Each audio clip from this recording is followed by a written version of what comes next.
All right. Next up, Benny, on the NFL 2025 Brain Trust, the Los Angeles Chargers. Or as I used to say last year, the Chargers.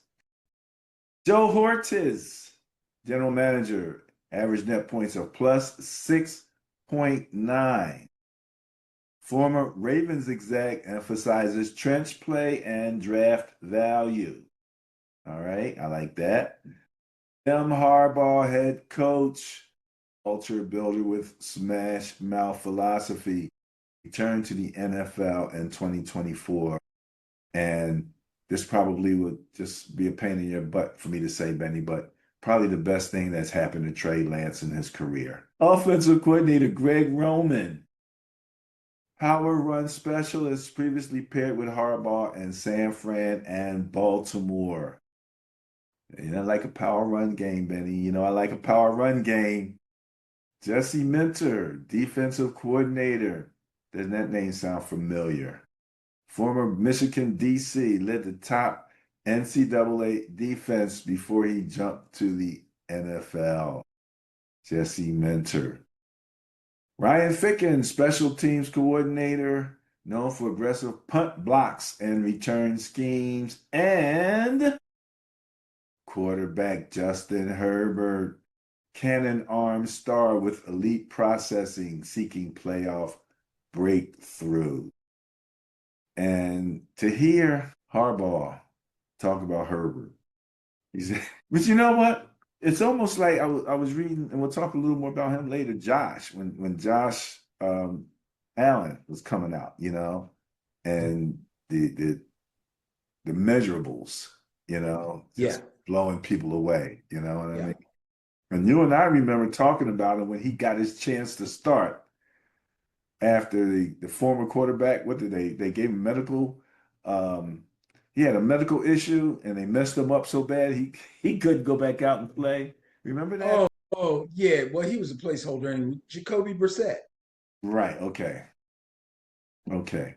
But it was something that happened and he couldn't go out and play anymore. It's like, They tried to give him a painkiller and punctured his lung. there you go.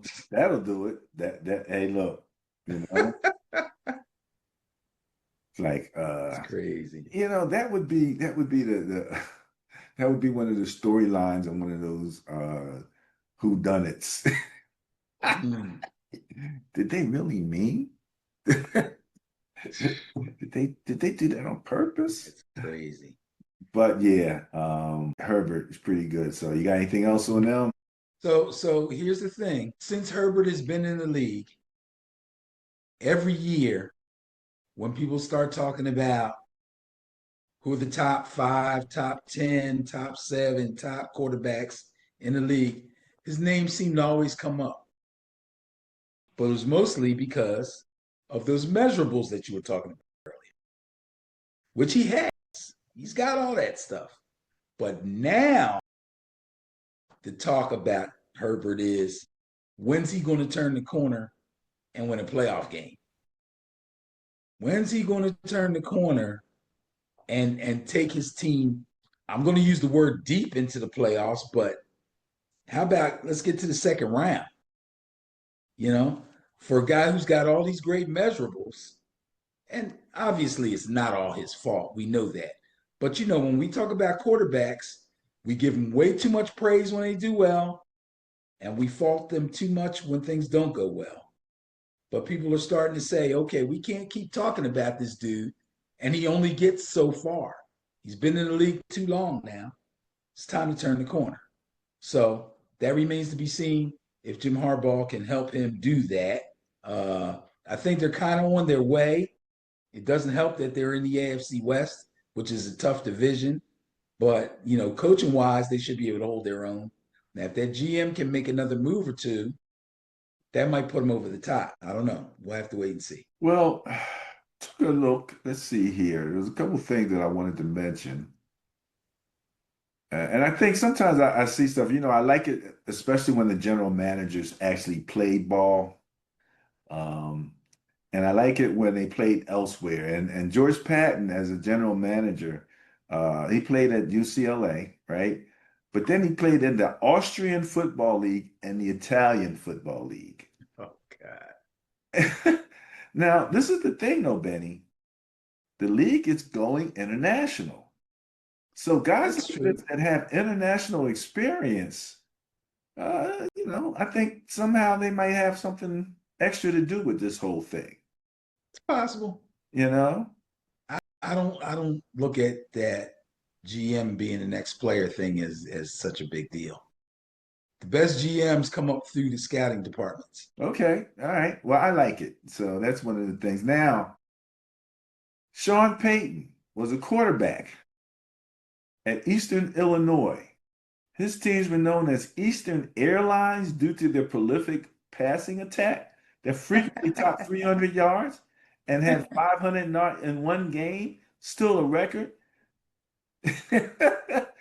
And he became just the eighth coach in NFL history to defeat all 32 teams in the league. Now that's a big deal. You like that one, eh? That's a big deal. That's something you can brag about because can too many people do that. I Oh think my Brady. God. I think Brady beat every team in the league too. Okay. All right. And Well, somebody, I believe somebody did it recently. I can't remember who. That's a big deal. That shows a lot. Longevity, first of all, right? To be able to go through so many seasons and so many schedule changes that you eventually play everybody and you got at least one win against 31 different teams. That's a big deal. right, right, right. Now, the interesting thing, Lombardi, okay? We Yes. all know that name, right? Grandson of Hall of Fame coach Vince Lombardi, who died the year before he was born. He's the son of Vince Lombardi Jr. So this is third generation in the NFL. You always talk about the what is it? The Line. bloodlines and stuff like that.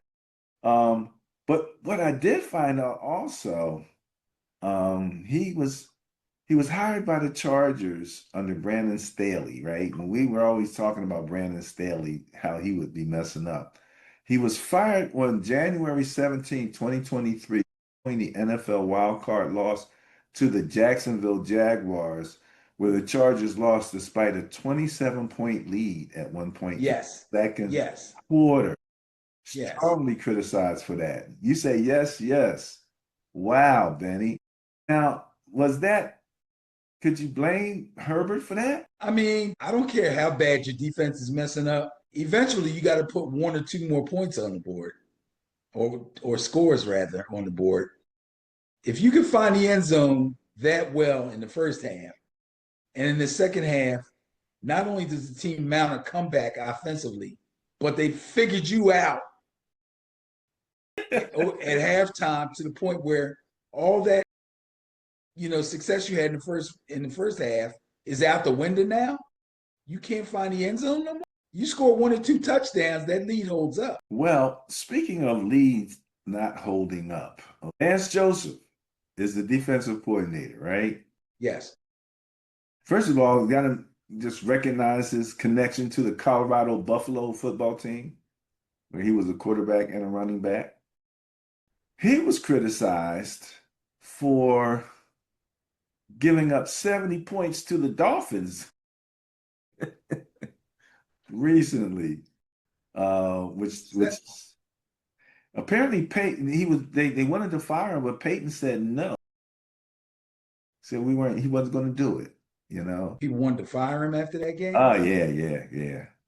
He came under some heat. Guess what? He got players now.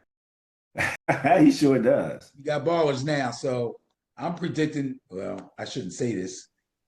Anybody I'm playing fantasy football against might know this, but we got predictions.